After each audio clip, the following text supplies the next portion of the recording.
नमस्ते विद्यार्थियों। आप सबका एमए पूर्वार्ध संस्कृत की कक्षा में पुनः स्वागत है।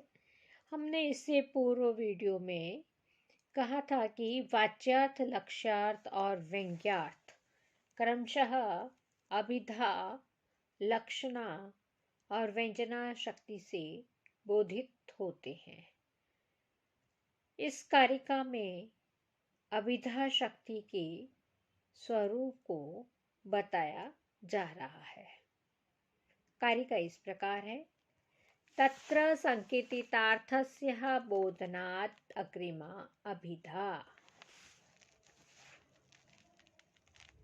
इन त्रिविध शब्द शक्तियों में अभिधा शक्ति वह शक्ति है जिससे संकेतित अर्थ का अवबोध हुआ करता है और इसलिए जिसे शब्द की प्रथम मुख्य शक्ति कहा करती है। किसी पद के संकेतित अथवा प्रसिद्ध अर्थ का बोधन कराने वाली शक्ति को अभिधा कहते हैं और किसी पद के संकेत शक्ति का ग्रहण जिन उपायों से हुआ करता है वे इस प्रकार से हैं। पहला, वृद्ध व्यवहार। किसी परिवार में किसी गृह लक्ष्मी ने किसी गृह सेवक को आदेश दिया, गामानया। इस वाक्य के सुनते गृह सेवक गऊ लाने लगा। अब परिवार का बालक जो अपने बड़े बुढ़ों का यह व्यवहार देख रहा है, सर्वप्रथम केवल इतना समझा करता है कि गामानया इस वचन का अर्थ है एक शासनादि विशिष्ट प्राणी विशेष का लाना।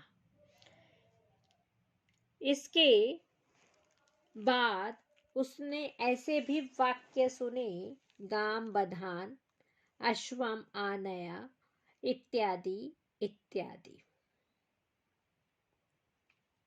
अब जब उसे यह पता चला कि गामाने के प्रयोग से शासनादि युक्त प्राण विशेष लाया गया और अश्वम आनय से एक दूसरे प्रकार का प्राणी विशेष, तब उसे शब्दों के इस आवापोह रखने और हटाने से गोपद का शासनादि विशिष्ट प्राणी रूप अर्थ पता चल गया। इसी प्रकार गामाने और गाम बधान आदि वाक्य प्रयोग में आनयन और बंधन की गंभीर की भिन्न भिन्न क्रियाओं का दर्शन करते बालक को इसी आवापोद्वाप से यह भी पता चल गया कि आनय का अर्थ आहरण हुआ करता है और बधान का अर्थ बंधन हुआ करता है।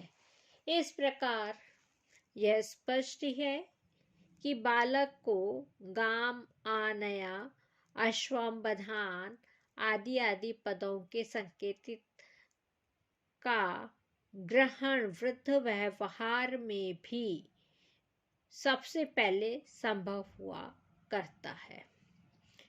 दूसरा, किसी प्रसिद्धार्थक पद के संभि व्यवहार से भी संकेत का ग्रहण हुआ करता है।